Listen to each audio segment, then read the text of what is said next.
Hello. So today we're looking at The Art of Humorous Illustrations by Nick Meglin. It's important to note that this is not a how-to draw humorous illustrations book. It's a history of a number of very famous artists in this realm to give information about how they got started and how they approached their art and so on. So it's more of a biography of the famous artists than a how-to about how to do it. But with that being said, there is a lot of use in looking at the different styles in here and getting a sense of how people approach the same kind of topic, and it gives you ideas for your own work. So if we go back to some of the earlier 1800s kinds of political cartoons,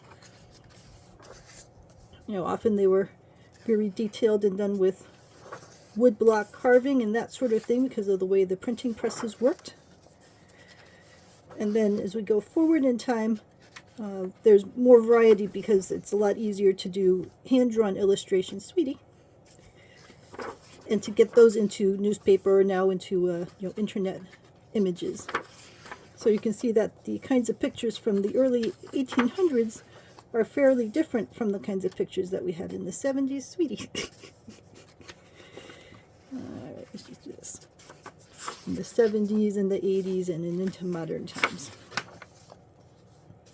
So it's a lot of fun to look at the different styles and to get a sense of why people chose to do things in a certain technique. He talks about his natural looseness in his style. And you can see that that's very different from some of the previous ones that were featured in here. But even so, the way that he would draw this scene was very different than this scene. So he would also adjust his drawing style based on the kind of topic that he was going to address. And also, a lot of these people are working for a magazine or newspaper for a specific, I grew up in these eras, so a lot of these styles are ones that I recognize very well. So they would get instruction from the people that they were working for about what kind of a style they want, what kind of an audience they had, and also if they had a particular group they were trying to reach with their message, they want to make the style appeal to that group.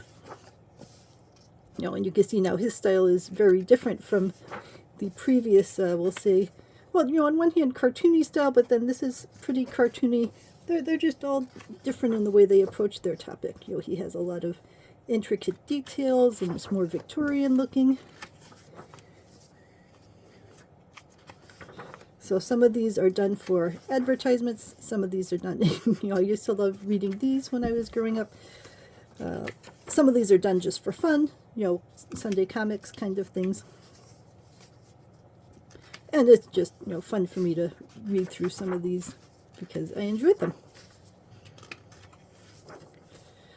So, again, part of the appeal for both people just interested in history and also for artists who are looking to get some ideas is when you look through these different styles, you say, okay, well, why did he use this kind of, we'll say, more detailed style that looks almost, maybe not quite photorealistic, but certainly much more detailed and realistic than some of the other things we're looking at. That's very pretty children's book kind of images.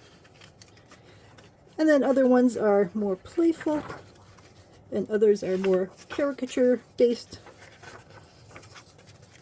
So I appreciate all of that. But again, it's important to note, this is not even remotely a how to draw these kinds of things. It's not going step by step about how to approach looking at a face or how to approach drawing a human figure.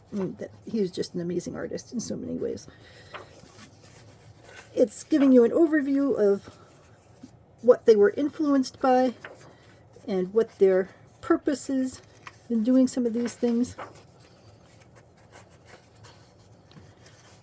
And a lot of it is you can just look at this quickly and see the story that it's telling.